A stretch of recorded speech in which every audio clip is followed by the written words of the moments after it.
Ezra Miller apologizes. Ezra Miller.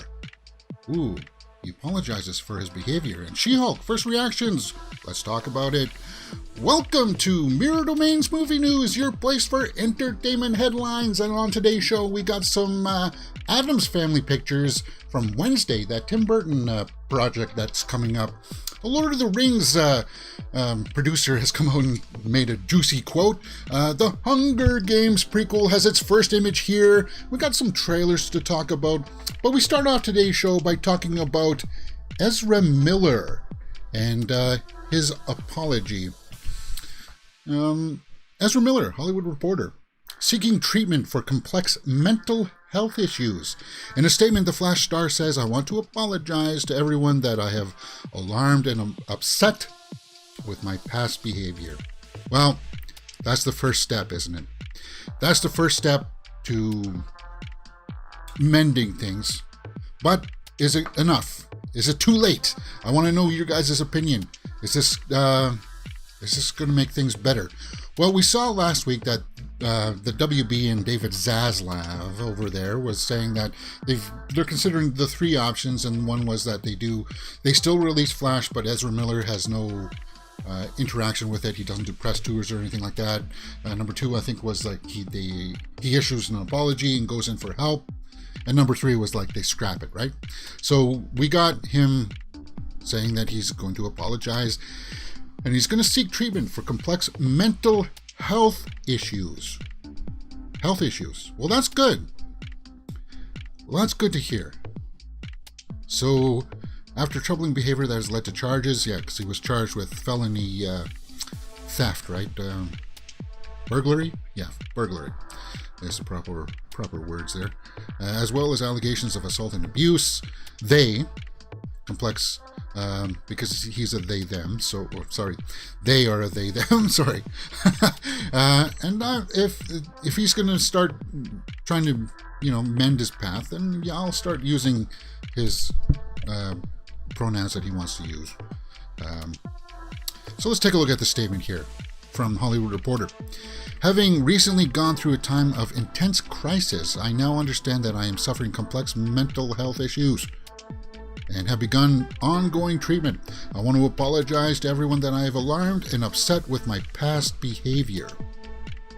I am committed to doing the necessary work to get back to a healthy and safe, productive stage in my life. Good. That's what I say. I say good. What do you guys think? Because he battered some people. He burglarized some houses, but it is bad. It's bad, but if he was wanting to get on that path to try to start to get it in order, to marshal it in, right? Then I wish you the best, man. I want it to be successful, and I want you, Ezra, to find that strength again to be in control. Yeah, that's what I would say. To be in control. 29. And apparently his mother had begun accompanying the actor and would seek professional help. So that's good. And what does that mean for the Flash movie? Well, I'm sure Zaslav is now going, whew, right? I think most of us are going, whew, okay. All right, you apologized. Now what? Now go to the programs, talk to people. I'll tell you this. Talking about your issues, even with strangers, it helps. And it's one of those things where it's kind of like, well, it may not help you on the first go, but it's kind of like eventually over time, your thinking starts to realign. And I hope that helps Ezra. And one of the first steps in wanting to get help is that, well, in getting better, is that you have to want to get better, right? And this sign, this acknowledgement by him, is that first step towards getting better, is that you're acknowledging You have some issues. You need to work through them. You're going to get help. You have to be wanting to get it. And it looks like Ezra Miller, is on the road. It's a long road, though. And it's a tough road. It's a road that, well, you can easily fall off of sometimes. So hopefully he can stay on it. Because he's still young. He's still young and he's got a long life ahead of him. And I wish him all the success in the world. And we'll deal with the Flash stuff later on. What's going to happen with that later on down the roads. But I'm pretty sure he's going to be recast. That's where I land with that. But with that being said, guys, I want to know your thoughts. What do you think about Ezra Miller and his apology in the comments below? And we will talk about it. You're watching Mirror Domains. We do a live movie news show daily, 12 p.m. Eastern, Monday to Friday. And if you want to follow us on the social media there, well, we do a pre-show on Instagram. And we do a post-show too. But I'm thinking, it was on Facebook, but I think I may start switching it up to just keeping it on YouTube. It may. We'll have to see how that goes. All right. I don't want to bog down the show. Let's continue on talking about Black Adam and Dwayne Johnson. This came out yesterday, and I think it was in our Twitter roundup, right? Dwayne Johnson says he lobbied for a separate Black Adam and Shazam origin movies. Because apparently the studio wanted to shoehorn Black Adam in at the end of Shazam. And The Rock was kind of like, no. Come on, guys. He called it an unpopular opinion. But he says he knew in his gut they couldn't introduce both characters in the same Origins film. Because he wanted The Rock. The Rock wanted to have Black Adam showcased in his own movie. And he apparently went to bat for that at the studio. So let's take a look at his quote. When the first draft of the movie came to us, it was a combination of Black Adam and Shazam, the two origin stories in one movie. Johnson told the magazine, I guess it was for Vanity Fair, now that was the goal. So it wasn't a complex surprise, but when I read that, I just knew in my gut, we can't make this movie like this. We would be doing Black Adam an incredible disservice. And we know that The Rock there, Black Adam has been a passion project of his for the better part, if not a decade. He's been wanting to make this for a long time. He's very passionate about this, and it's cool to see him going to bat for the movies like this, because he knows that if you can get them set up properly, just like the MCU, and then you have them butt heads, that's the way to do it. And I totally agree with what Dwayne Johnson is saying here about this. God, Jesus, look at those pipes. Unbelievable. And I would kill to have pet. But he works hard for this. He works hard to look like this. To maintain that muscle. It would, yeah. I wish I had the discipline. Anyway, I'm still looking forward to Black Adam quite a bit. Despite with all what's been going on in the DCEU, it hasn't taken away from me. So it comes out in October, right? So, yeah, Black Adam. Saying that two separate movies, and that's what we got. We've seen that Dwayne Johnson went to bat for it. So I will be looking forward to this when that comes out. What do you guys think? Pretty cool, huh? She-Hulk, first reactions. Let's keep on with the comic book feel here. Jumping over to the MCU. And this is a TV show, because She-Hulk opens up in 2 days, guys. 2 days. I know some people will watch it tomorrow night, like after midnight, but I don't do that. That BS. That's BS. Anyway, let's take a look at some of the first reactions for She-Hulk. Yes. She-Hulk, early reactions hype up Titania Maslany as Jennifer Walters. Titania Maslany. Isn't it? Yeah. And I don't care about the CG, guys. I really don't. I care more about the story, and I care more about her acting and all the little cameos that apparently we're supposed to get in it. So we'll be doing full live watch-alongs for this show for sure. Pay attention Thursday, guys. We'll be doing it first episode. So let's take a look at some of the first reactions here that have come across in the social medias.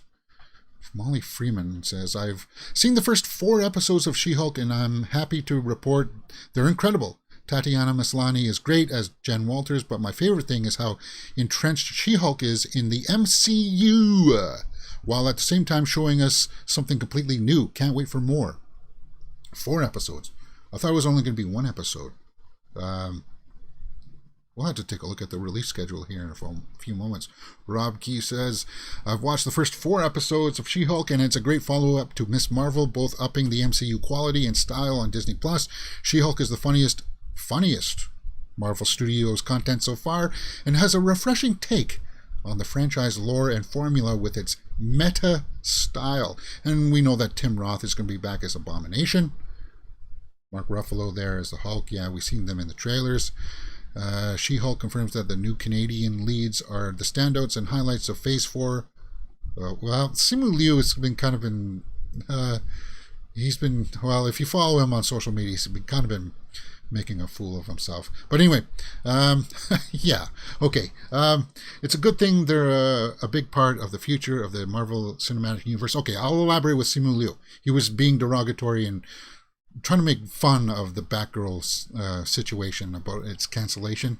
He was cracking jokes at it, which lacked class. It lacked class, dude. That's what happened. Whoa, why are you commandeering my channel there? That's what happened. So I'm just kind of took a step back from him a little bit.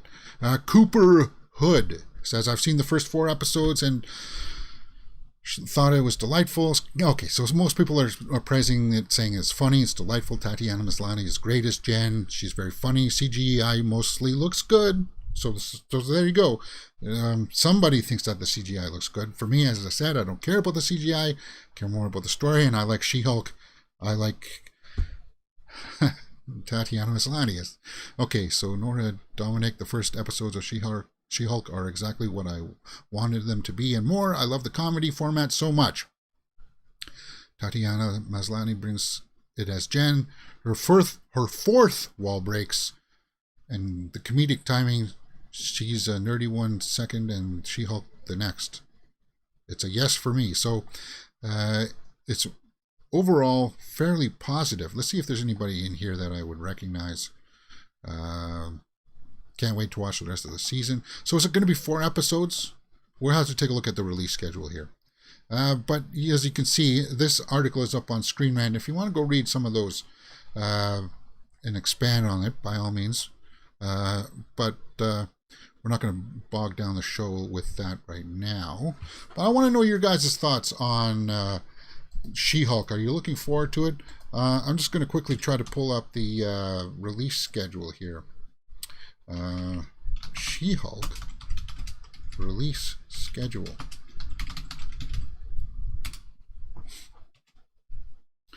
Okay. August 18th, and will consist of 9 episodes, concluding on the 13th. Okay. So, how to watch She-Hulk release date, an episode streaming guide. Episode 1 will be on Thursday. Okay. Okay, so it is weekly. I was worried there. 4 episodes. Jeez. I don't know if I want to... Like, as much as I like doing the Stranger Things thing, guys, oh, that was a chore. But I'm so proud of that Stranger Things full watch-along thing. But it was a long 2 days to get through all episodes. Really long, but it was worth it. Totally worth it. And it's a weekly thing, so good. Every Thursday, then, we'll be watching She-Hulk for the next month and a half. Cool. And it sounds like it's good. So it sounds like it's something we'll stick with. 9 episodes, though. I don't know. I don't like long seasons anymore. I like the nice 6-episode kind of seasons because I don't like filler episodes. Filler episodes give me pause. So when you say something that's going to be like 16 episodes, I'm like, but that's me. What do you guys think? She-Hulk, first reactions. Let me know in the comments below. Lord of the Rings. Okay, so let's talk about this. Jeff Bezos. What the heck is going on here? Amazon CEO. Technically producer, but let's talk about this Lord of the Rings, Rings of Power, that comes out soon. Jeff Bezos addresses Lord of the Rings, Rings of Power, cash grab criticisms. Were there cash grab criticisms? I mean, they spent a whole bunch of money on it. This is supposed to be the most expensive TV show ever produced. I would hardly call that a cash grab. But let's see what the quote is here. Okay. Amazon CEO Jeff Bezos responds to fan concern that Lord of the Rings of Power is more concerned with success rather than quality. Well, if you dump that much money into it, they have to have some quality to it. I expect to see that money on the screen when we watch it. So let's take a look at his quote and some of the criticisms out there for this, because it's something that I'm excited for. I want to see this. I like this timeline that is like years, like thousands of years before the actual Lord of the Rings. So let's take a look at this quote that he had in Time Email Exchange. Time Email Exchange. Anyway, Middle Earth is such a beloved world, and telling the story of the forging of the Rings of Power is a privilege and responsibility. I hope we do Tolkien's work justice. It goes beyond making a commercially successful show. Everyone working on the show read the stories as kids, and our hearts are in it. Yeah, because I have seen criticisms that they didn't consult Peter Jackson. Why do they need to consult Peter Jackson? These are fresh stories. Why do they need to? But some people say, well, if you don't consult him, then you don't get the vision right, and you'll screw it up. It's like, yeah, it's just fans out there sometimes get themselves a little too caught up in some stuff, right? Because it's not a Star Wars situation. It's not. George Lucas had 7, 8, and 9 treatments, stories ready to go, and Disney just said, "Oh, what's this?" Threw it in the trash can. You can leave that in the trash when on your way out. They never even read it, from what I understood. But anyway, it's not like that. Peter Jackson didn't come up with a prequel series in his head and hand him the script. It's not like that. So I don't understand those criticisms. I hear that, okay, they branch away from the Lord, that Galadriel was not a warrior. Okay, well, just wait to see how the story pans out. Ooh, the female dwarves don't have beards. Ooh, they're not paying respect to the source material. But apparently to Bezos, they all read the stories and their hearts are in it. So I'm still going to be somebody who reserves judgment on it until I actually see the product. And I think that is the best way to do it. I'm not going to try to drudge up any kind of outrage to it before I even see it. That's the way I do. And I know some people, like the die-hard fans, it will rub you the wrong way for some of the choices, but just wait till we see it. That's the way I say. Just wait. and then, hey, if the first couple of episodes don't deliver, have at it. And you know what? I'll be right there along with you, giving it heck. I said heck. Yeah, because we don't swear on this show. Well, at least I try not to. All right. Let me know what you think in the comments below, and we'll talk about it. Hunger Games. Yeah, we're switching back from movie news to TV news here, and it's kind of a wonky show, but it just felt like this is the best way for me to do it. Hunger Games prequel. The Ballad of Songbirds and Snakes. First look. Oh, right. Over on Variety, it looks like we got our first image of Rachel Zegler's tribute. The Ballad of Songbirds and Snakes. And was it Tom Blythe? So let's take a look at this image. This is the prequel of a young President Snow. So this is the young President Snow right here, who is played by Donald Sutherland in the actual Hunger Games movies. Rachel Zegler, she's a hot commodity right now because she was in West Side Story. She's going to be in the new Shazam movie. She's going to be in Snow White and the Seven Dwarfs. So, yeah. Okay. There we go. First image. A little bit of Channing Tatum profile there a little bit, eh? So the premise is that this is like around the 10th version of the Hunger Games. And it looks like they're from different houses. And it looks, they're going to be in love. And I get the impression that from what I read about the premise is that it's going to be like they love each other in the beginning and then they're going to hate each other. So let's see. The movie, which takes place long before the odds of Katniss Everdeen, yeah, we know that.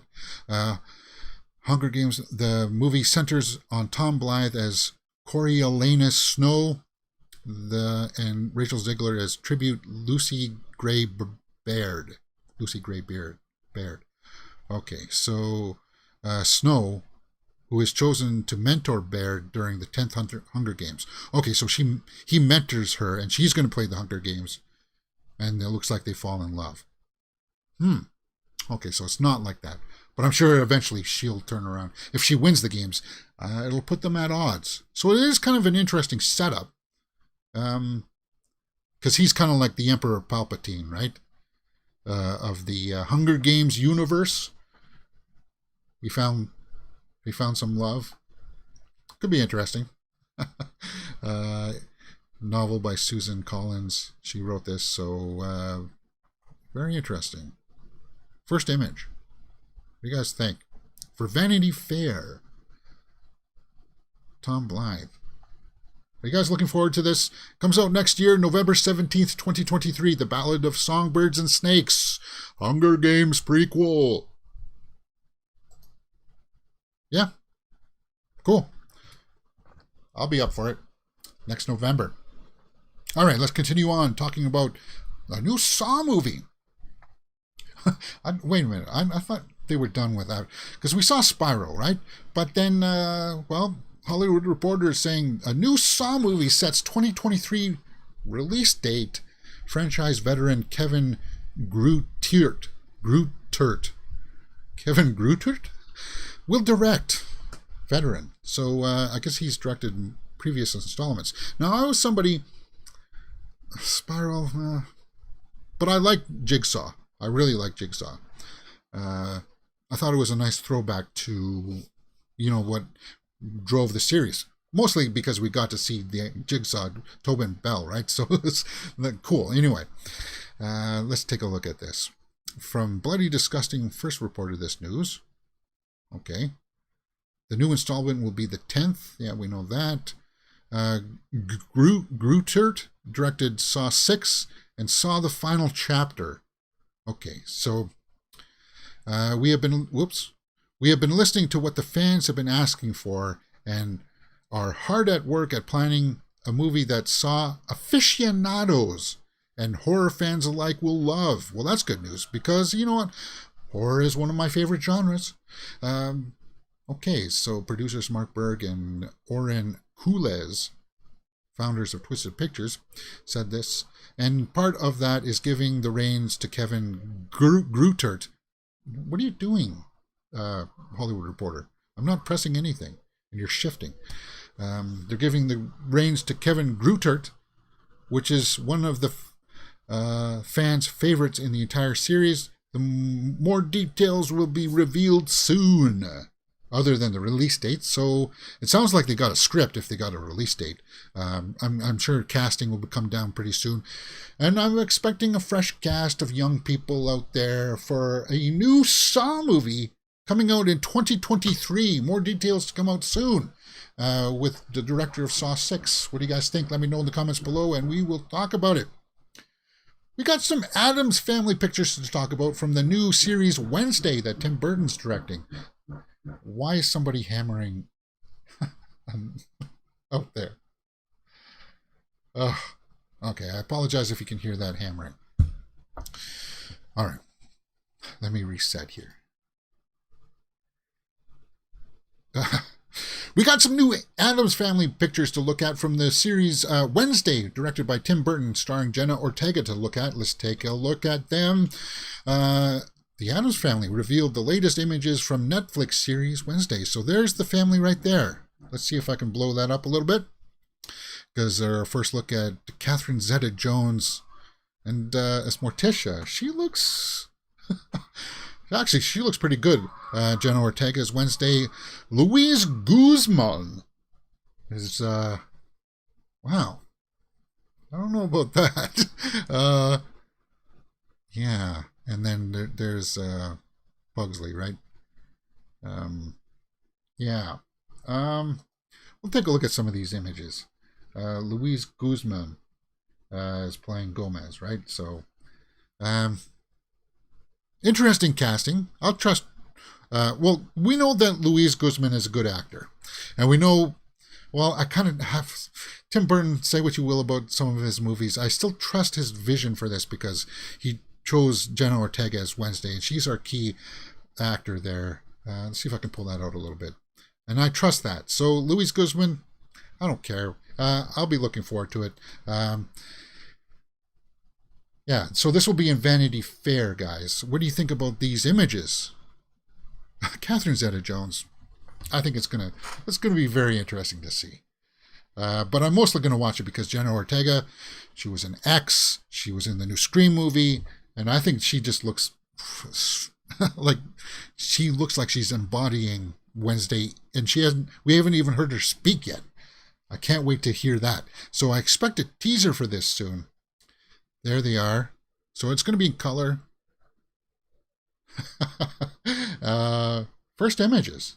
There's Pugsley getting shoved into a locker, it looks like. They're in school. And there's Gomez and Morticia right there. Yeah, well, let's see how this pans out. That hairpiece. Just looks like it's got a little bit too much product in it, but you never know. Wednesday comes out this on Netflix. It's just around the corner, guys. Let's take a look at the release date for Wednesday, and we shall wrap this up. Come on, guys. I did a reaction to that first teaser where she just walks up and snaps her fingers, so I'll be looking forward to that. Expect a Halloween release. It's in October. Come on, guys. What's this article? You're not telling me the release date? Because it comes out, I thought, around the same time as Monsters, but maybe I got that wrong. Wednesday comedy series, Netflix release date 2022. That's it? You're not giving me a full release date?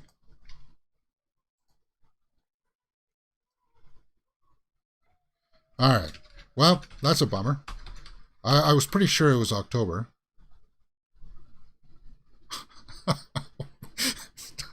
Yes, I know it's Wednesdays are going to be August 17th. Alright, so we don't have an official... I thought we did. Come on. I'm supposed to have all of this researched, but I guess sometimes it lets me down. Let's take a look at the IMDb. Let's take a look at the old IMDb because they'll have maybe something out there. It should load up just right here. And I'm still looking forward to this because, you know, Christina Ricci is going to be back in this in some role, in some capacity. Don't know what she's going to be in. Emma Myers, Jamie McShane, Joy Sunday, Gwendolyn Christie. She's in the Sandman series. Thora Birch. All right. You know what? She could be the only reason why I'll go back and finish watching The Walking Dead, because she was in that, right? Not like Thora Birch. Good to see her back and stuff. Cool. Wednesday. Those new images, guys. The full family photo there. Very interesting. Let me know your thoughts in the comments below and we'll talk about it. Keeping with the horror vibe, let's talk about Guillermo del Toro. He's releasing something on Netflix as well called Cabinet of Curiosities. Guillermo del Toro's Cabinet of Curiosities trailer. New Netflix show is coming just in time for Halloween. And you gotta like Del Toro, right? He's always had that passion for monster stories, creature features. And I like this trailer because it starts off with him talking Very, very Hitchcockian of him. Yeah, that's what I'll say. Hitchcockian. Let's take a look at this quote here. First, with Cabinet of Curiosities, we set out to showcase the realities of existing outside of our normal world and the anomalies and curiosities. We handpicked and curated a group of stories and storytellers to deliver these tales, because it's an anthology series, guys. An anthology horror series. Whether they come from outer space, supernatural lore, or simply within our minds, just in time for Halloween. Each of these 8 tales is a fantastical peek inside the cabinet of delights existing underneath the reality we live in. Okay. All right. So I did watch the trailer. Whoops. And it's cool. It does give you kind of like a roll call of who's going to be directing this. And you can see some of the drawings, the conceptual drawings of some of the creatures we're going to see in this. Now, for me, I felt like perhaps it was just a little bit too spoilerish, because they show a little bit of the behind the scenes of the makeup of them trying to put it together and stuff. I would have preferred just to have seen it as it rolls out. Now, I'm not going to watch the entire trailer here, but I do want to give you a little sample of how this kind of rolls out. Yeah, so it's horror.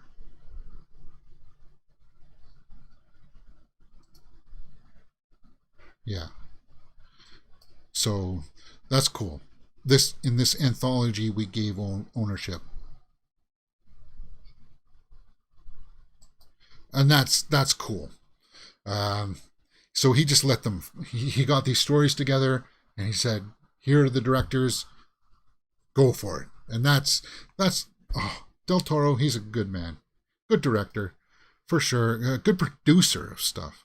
And we know his vision, and I'm sure that these directors will want to pay respect to him. And as I said, some of the trailer is a little bit spoilerish because they show you some of the creatures, but some of the imagery is kind of like, what's going on here? You get a surprise from each of the bites. And Del Toro kind of serves this up for us. We'll take a look at the IMDb here in a few moments. Who is this actress? Who is that actress? She looks familiar to me for some reason. Yeah, I don't know. But yeah, she's like petting this baby. Look at that. There's like a hand there. That's creepy. Yeah. But it's cool that he's got all these drawings of like pre-production kind of conceptual art. So there's the autopsy directed by David Pryor. Yeah, so I don't want to spoil like too much behind the scenes stuff because I want to see it. The viewing, yeah, the imagery, that's very Del Toroian, right? Del Toroian, very much Del Toro, right? But he's not directing it. But he's obviously put a lot into the concept art and to what it's going to actually end up looking like. Catherine Hardwicke, Dreams in the Witch House. Ooh. I like some of these titles. Lot 36, something satanic there a little bit. Of course, that doesn't bother me at all because I'm not religious. What I'm trying to say is, look. He does have a good quote here at the end. Graveyard Rats. So maybe a little bit of a throwback there to Stephen King's Graveyard Shift. Maybe? That would be cool. We definitely need a remake of Graveyard Shift, right? So I like this quote here at the end. He says, he says something about horror. The world is beautiful and horrible.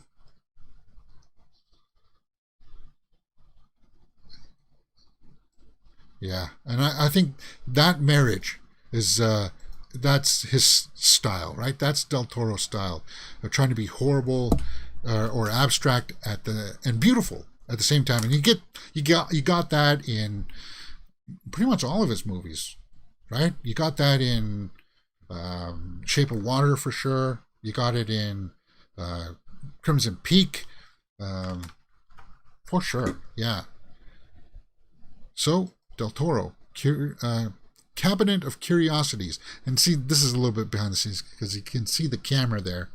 And I don't mean to do that to you guys. But The Morning. Was that The Murmuring?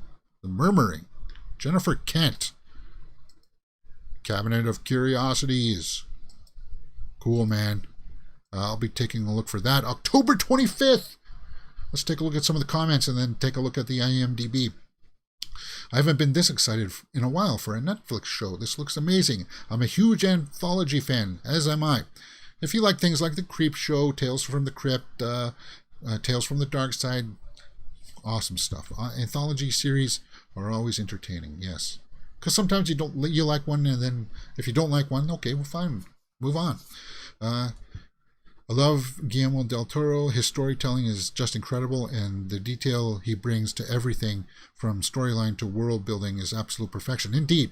And he's got that Pinocchio thing coming out soon too, and that harkens back to that comment of him saying it's beautiful and horrible all at the same time. You kind of got that impression that he's bringing that flavor to the new Pinocchio movie he's doing. So, yeah, for the most part, it looks like people are on board for this.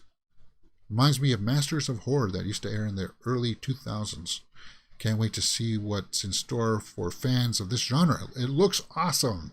It does. So let's take a look at the IMDb. Cabinet of Curiosities. This anthology of sinister stories is told by some of today's most revered horror creators, including directors of The Babadook, Splice, Mandy, and many more. Splice is an underrated horror movie. Adrian Brody, with that weird creature that they like, it's like a test tube baby with alien DNA in it or something like that. Or, I don't know. It's really weird, and then it goes in weird directions. But The Babadook director. Cool. Can't wait for that episode. What does she direct? Sophia Patel is in this? Oh, you just won me over with that. Andrew Lincoln. Frank Grimes is in this. Crispin Glover. Cool. Rupert Grint. He's Ron, right, from Harry Potter. Ooh, F. Murray Abraham. You can't go wrong with F. Murray Abraham. We need more F. Murray Abraham, for sure. Now, I'm sure I'm glossing over some other names too, but it sounds like the cast here. Peter Weller, the RoboCop himself. Cool. The cast. You got some supporting characters in there that just always bring in as well. But Sophia Patel is somebody that I champion. I want to see lots and lots of her. Let's see what she's got coming up on her resume. And I don't blame her for the Mummy movie. She's just got that look to her. SAS Rogue Heroes, don't even know what that is. Cabinet of Curiosities, Settlers she was in, Prisoners of Ghostland. She was in Foo Fighters' video, Shame, Shame. Really? Huh. Alpha Gang, she's got pre-production in Rebel Moon. Oh, she's going to be in Rebel Moon. Cool. That's that movie, Zack Snyder's upcoming picture. That's supposed to be like 2 parts or something like that. So we'll have to see how that pans out. But Cabinet of Curiosities, guys, October 25th on Netflix. I'm going to check it out. Are you? Right here. We'll watch the full trailer on the Horror Weekly Roundup show on Saturday. And I'll give you guys some more thoughts on it as we get there. All right, let's talk about this Tamil movie. Let's go over to Kollywood. The Tamil movie industry is called Kollywood. Now, most people just associate all movies out of India as Bollywood movies, but it's actually separated into many, many smaller parts because you got like Hindi movies, Punjabi movies, Telugu movies, Tamil movies, Malayalam movies, and they're all different woods. And it just so happens that Tamil movies are Kollywood. Yeah, right? Because Telugu movies are Tollywood. Malayalam movies are Mollywood, right? Anyway, I digress. Let's talk about this Tamil movie. Ponniyin Selvan. I'm hoping I'm pronouncing that right. But it's getting an IMAX release and will become the first Tamil film to release in IMAX. Well, that's interesting. That's cool. Now, if you don't know, if you've never seen a movie from India, guys, you got to treat yourself. They're longer in formats, most of them, like 2.5 hours to 3 hours, but they do have breaks, and it's kind of, they're like journeys. Sometimes they're not just one genre. They go through drama, they go through action at sometimes, fantasy at sometimes, and they just try to bring in different array of emotions. And this trailer for Ponniyin Selvan Tamil movie looks like it's doing that, and it's going to be kind of the backbone of it is going to be like this big war film. The film, set in 10th century, revolves around the early life of Chola Prince Arunmozi Varman, who latterly known as the Great Chola Emperor. Okay. Powerful king of South India at the time, he is known for reinstalling the Chola Empire's hegemony and ensuring its supremacy in South Asia and the Indian Ocean. Okay. Wow. You know, I watched this trailer and it's got Aishwarya Rai. There's the poster for it. Experience in IMAX. Vikram. Aishwarya Rai. Yeah. She's big. She's big over there. And I thought she had taken time off to do family stuff, but I guess she's coming back. Cool. Trailer. Now, I'm not going to watch it here, but I may do a trailer reaction for it for Mirror Domains India. This trailer came out like a month ago, though. But it's an IMAX release. And let's just take a look at some of the snapshots here.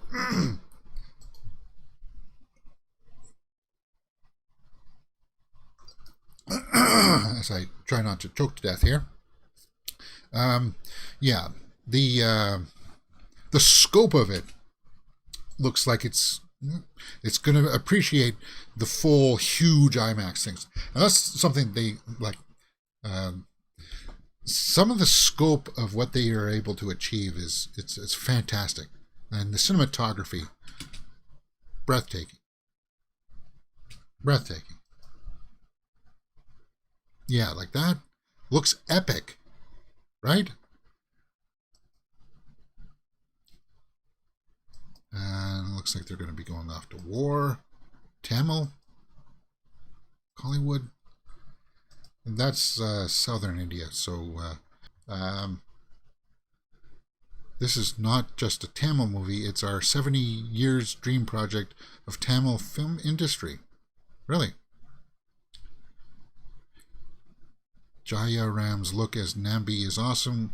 He will do full justice to his role. Thumbs up for Jaya Ram. Yeah. Well, I thought it was kind of an interesting kind of thing to take a look at. It's something that we usually don't do here on this channel. But, yeah. I'll be checking this out. It was big enough to get on the big trades, guys. Variety, right there. Tamil movie. Have you ever seen a movie from India? Let me know if you have in the comments below, and we will talk about it. God's Creatures. Talking about trailers. God's Creatures. Let's take a look at this. What's this all about? God's Creatures. From Deadline. God's Creatures' first official trailer for A24's psychological drama. Okay. Psychological drama. Let's take a look at the log line here and see what this is all about. Set in a quiet, brooding Irish fishing village, God's Creatures follows the increasingly strained relationship between prodigal son Brian O'Hara and his mother, Emily Watson, right? Emily Watson's right there? Yeah. So it's a son and mother story. When Brian suddenly returns home to his family after living abroad in Australia for 7 years, after Brian is accused of unspeakable act against his former flame. An unspeakable act. Eileen is caught between protecting her dear son and her own sense of right and wrong, driving her to near madness. Well, you know that Emily Watson is a fantastic actress. I think we will watch this trailer. Let's just watch it. Who cares? Who cares if it gets copyright claimed? Let's do it.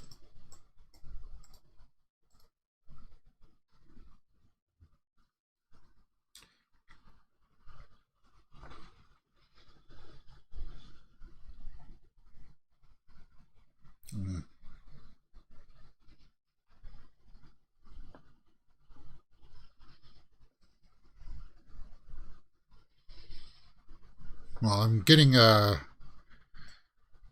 very ominous vibe here. Psychological thriller. It's very dark. That water.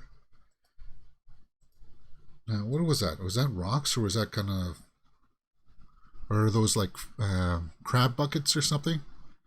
Like, that's eerie kind of stuff, right? Yeah, kind of an ominous look to begin with.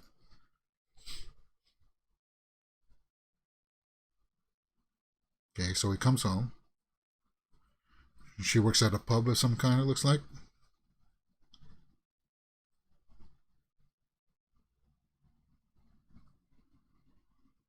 Okay, I'm going to have to turn on the...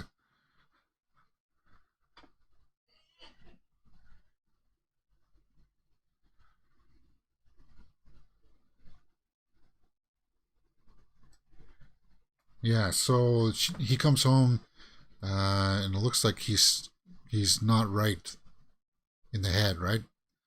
Um, does he murder her, and then he's under investigation, or she end up dead? That's what I'm getting.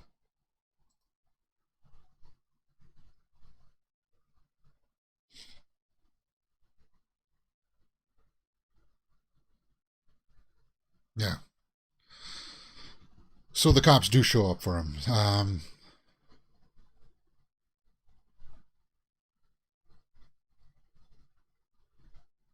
A claim. So it's not murder. Something else, probably the R word, right?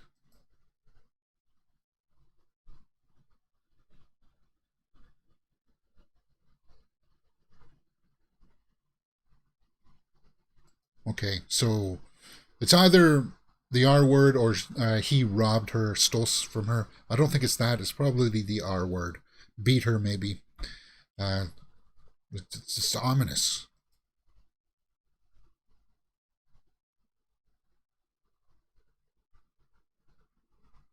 So those are crab crates or something, right? Or something. He's shaking something out. Do they catch fish in those kinds of things on those boxes, or lobsters maybe? I can't quite see it.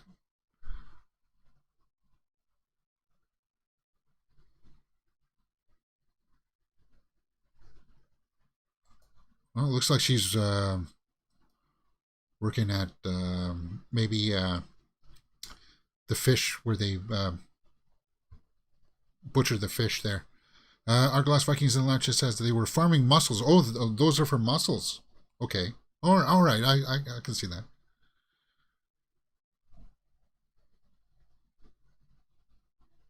What did he say?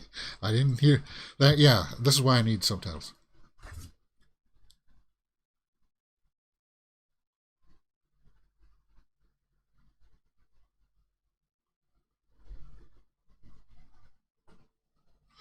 The drama, yeah, like the drama there looks great.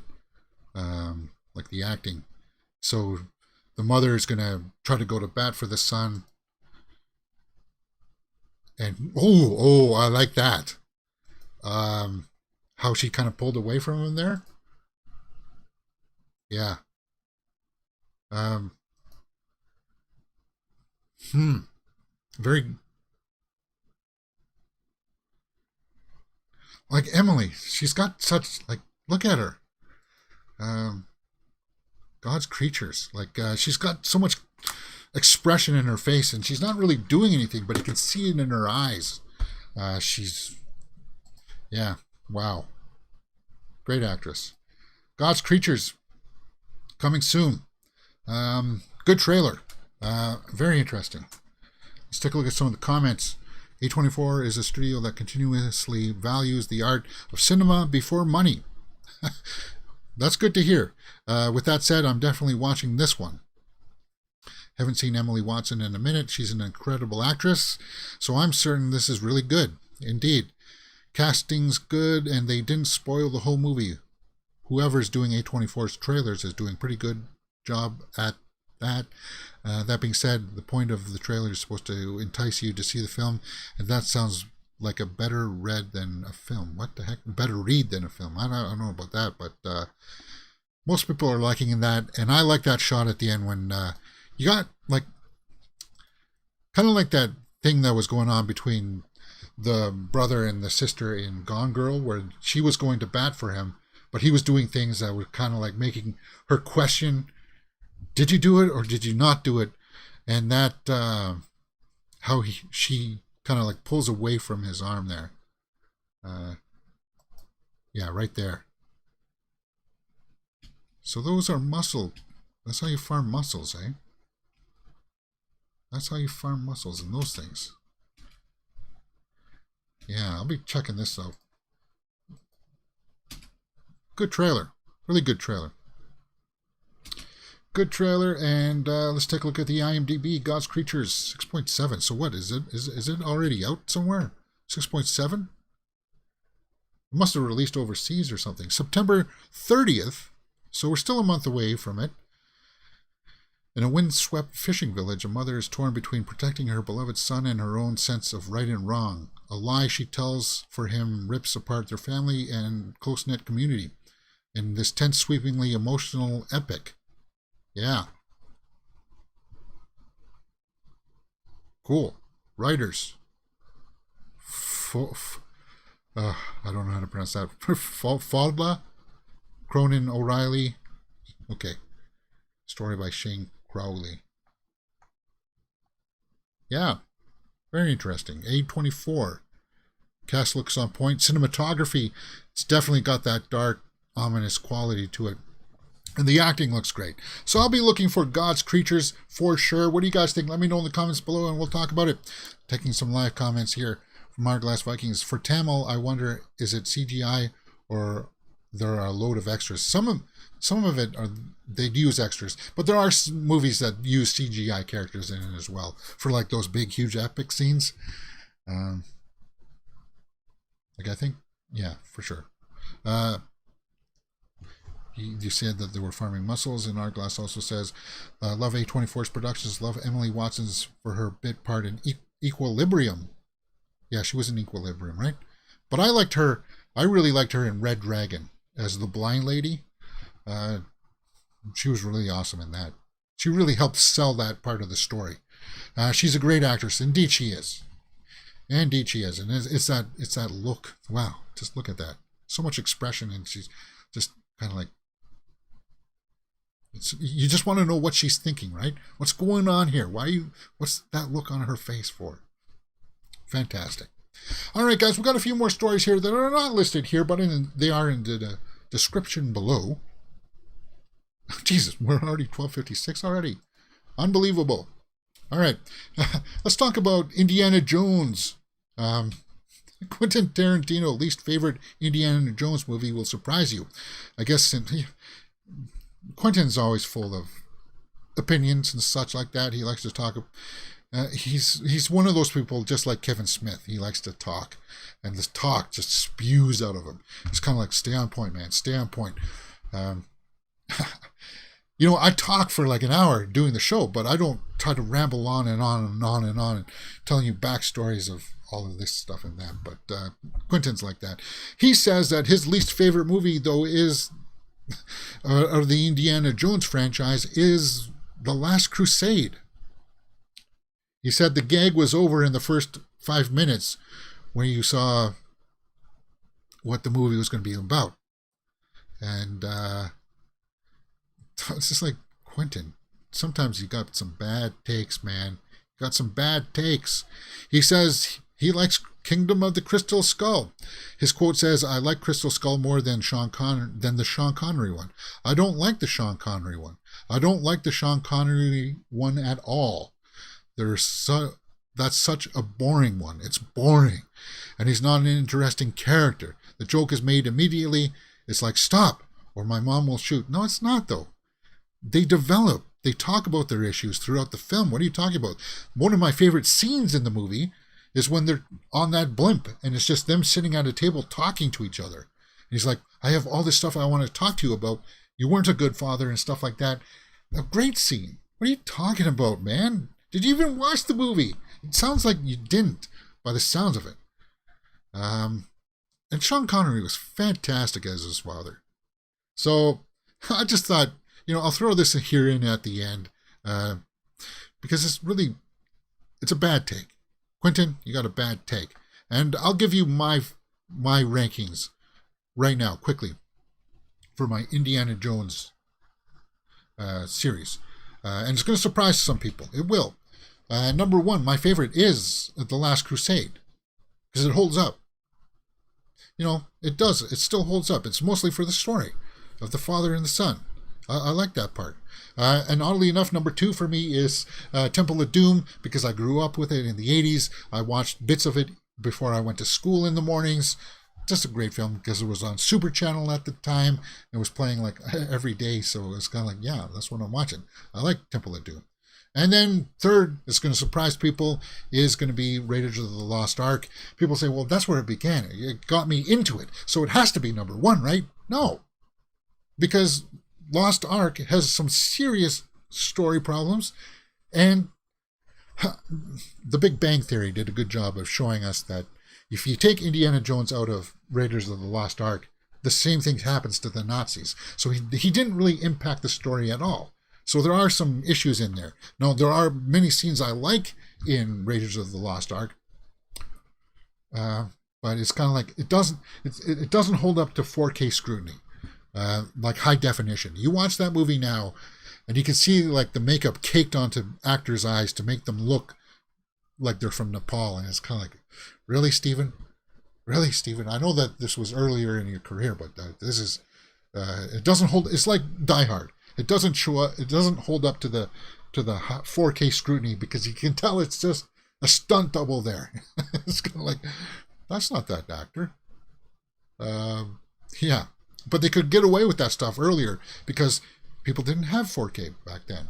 They didn't have 11080 or 1080p, right? So they can pull that stuff off. But and then of course number 4 is Kingdom of the Crystal Skull, and that's obvious reasons. I mean, let's not even talk about the Tarzan scene. But Quentin Tarantino, man, bad take. Bad take. I don't agree with it whatsoever. Okay, we got our first look at Zoe Saldana in Guardians of the Galaxy 3. It's really not that...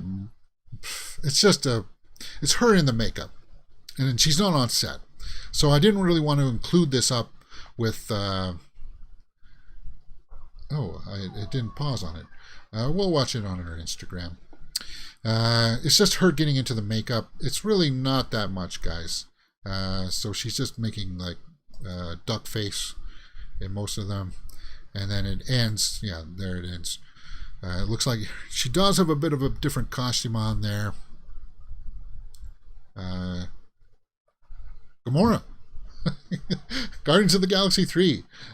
We'll see more of this stuff as it comes out. It wasn't a big enough story to put out there, but I'm looking forward to her coming back and how they wrap that story up, because I was disappointed that we didn't see her in Thor: Love and Thunder, and I know she went off, but we should have at least heard something about her. I'll look forward to it. It's James Gunn. The second one was meh, but I like the first one, and I like that story between Gamora and Star-Lord, so we'll see. Hopefully that rounds up nicely.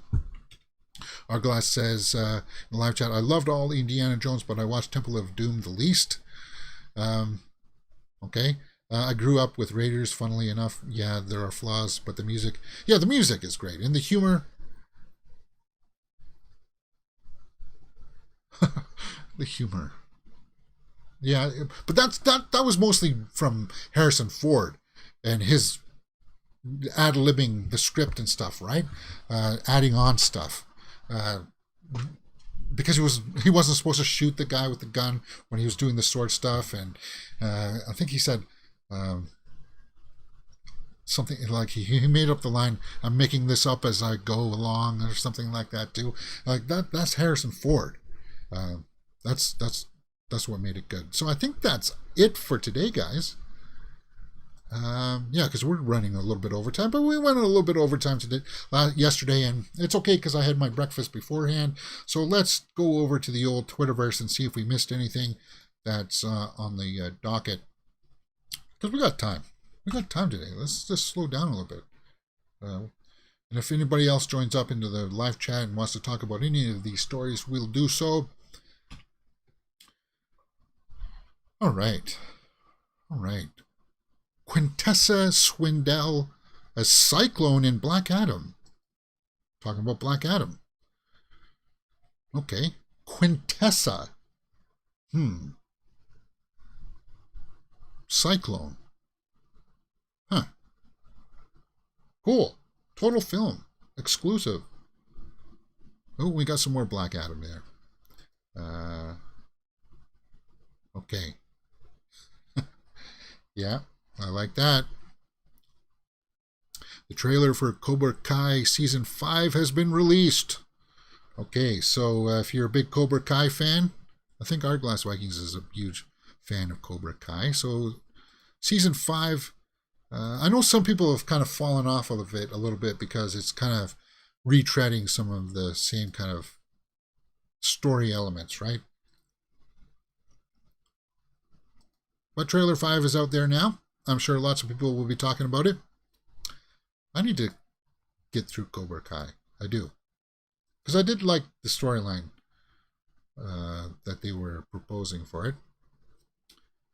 Noah Centineo as Atom Smasher and Black Adam. Okay. Suit looks okay. Bracers. Yeah, Arglass says he's a huge Cobra Kai fan. So I hope you enjoyed that trailer for episode or season 5. Looks like it just dropped like about an hour ago. New stills, Florence Pugh and Olivia Wilde, Gemma Chan, and Don't Worry, Darling. This is Florence Pugh, guys. Can you tell? Can you tell that that's Florence Pugh? Okay, there she is, and Olivia Wilde. Both stunning. And Olivia Wilde, I'm really excited about her career as a director, because I like that teen comedy that she did, but this one looks like it's going to be a little bit more dark in subject matter. Really hyped to see this one and what she can do. Gemma Chan. Somebody using a phone. I miss old phones like this. Oh, you can't see it on YouTube. The rotary phones, right? First look at Sarah Polley's Woman Talking, starring Rooney Mara, Claire Foy, Jessie Buckley, and Frances McDormand. Okay, so there's Rooney, right? Claire Foy's right there. Do I see Frances McDormand? I do not. Interesting cast, though. Sarah Polley's Women Talking. Jessie Buckley. Do we see Jessie Buckley? Yeah, she's right there, right? From Men. All right. The Rings of Power will debut first 2 episodes September 2nd, and we'll be doing full live watch-alongs in that for sure. And the way that how quickly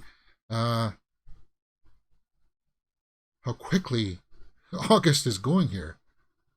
We're going to get there pretty quick, guys. What's this? From The Independent. Some gossip news, guys. Florence Pugh confirms she and Zach Braff have split. Oh, so she's back on the market. Maybe it's time for me to make my move. No. As if I would ever have a chance. No, okay. Jordan Peele's Nope, starring Keke Palmer. Yeah, we know that has debuted at #1 in the UK box office. So we'll see a bump there then in the weekend box office next week. for the international numbers in Nope's haul. And we saw that Nope just crossed 100 million. So good for it. Good for it, because it was a good movie. Hoi Yin as Arya Stark from Game of Thrones for W Magazine. What? As Arya Stark? What? What the heck is this? Who is this? What the heck's going on there? I don't know what that's about. Jessica Biel, you've had a better chance than Zach Braff. Maybe. Jessica Biel as Dawn Draper from Mad Men. Oh, what the heck? Is this cosplay? This must be cosplay day. We need more Jessica Biel too. Where is she? We need more of her. Interesting cosplay there. Okay, so I'm not going to look at all these cosplay photos. Looks like they're just dressing up as their favorite characters. Must be kind of like a trend that they're trying to start. Alright, let's get to the... Yeah, we saw the images of Wednesday, the Addams Family's images. I like those images. First trailer for God's Creatures. We saw that trailer. Very good trailer. Florence Pugh. When it's reduced to your sex scenes or to watch the most famous man in the world go down on... Oh my God, that's... It's not why we do it. It's not why I'm in this industry. The people who made it are bigger and better than that. What? So she doesn't like to do sex scenes? Well, you don't have to do them then. But you did wear that pink dress where you pretty much saw everything. So I don't know what... are you being shy or... I don't know. Florence Pugh was initially offered the supporting role as Bunny, a neighborhood wife. But once her schedule opened in the pandemic, she was able to take on the lead role. Wilde was... Oh, so really they were supposed to be switched. She was supposed to play Olivia Wilde's role. Huh. Interesting choice. I'm still excited for this movie. Don't worry, darling. Scarlett Johansson praises Florence Pugh. What was really noticeable to me about Florence and why I think she represents her generation in such an iconic way is that she really is in her own skin. She's incredibly grounded, but also self-assured. ScarJo is my favorite actress of all time right now, so I always will listen to what she has to say. She praises Florence Pugh. Cool. What is this, Florence Pugh Day? What's going on here? Okay, yeah, they moved on. We've been trying to do this separation without the world knowing because it's been... Okay. Florence Pugh is... Don't worry about her. She'll find love someday. True love, hopefully. Find some happiness. What's this? Dane DiAllegro on the set of Prey. Well, yeah, so he played the Predator in the new Prey movie. And no, the bear was not a man in suit. It was the CG bear, but that's fun. That's cool. And that throwdown scene with the look at the look on his face there. What's he doing there? Okay. Yeah. That's fun. What did you say? Art Glass Viking says, wow, they really look like sisters in that photo. And I think that photo, this is for when they were doing Black Widow press tours. Yeah.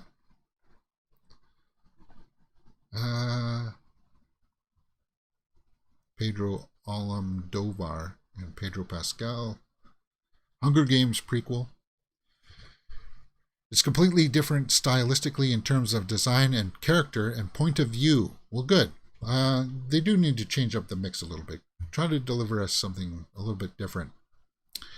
Tom Blythe. Okay, there we go. Rachel Zegler. First image. We saw that today. Brandon Pereira. Okay. She-Hulk. So She-Hulk premieres. I think that's pretty much where we'll end it off today with Jamila Jamil playing Titania. Is that? I'm looking forward to it.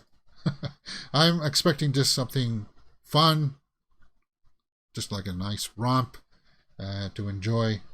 Hopefully it's not an hour long. Hopefully it's, yeah, that's something else too. Guys, when episodes go over an hour, it's too much.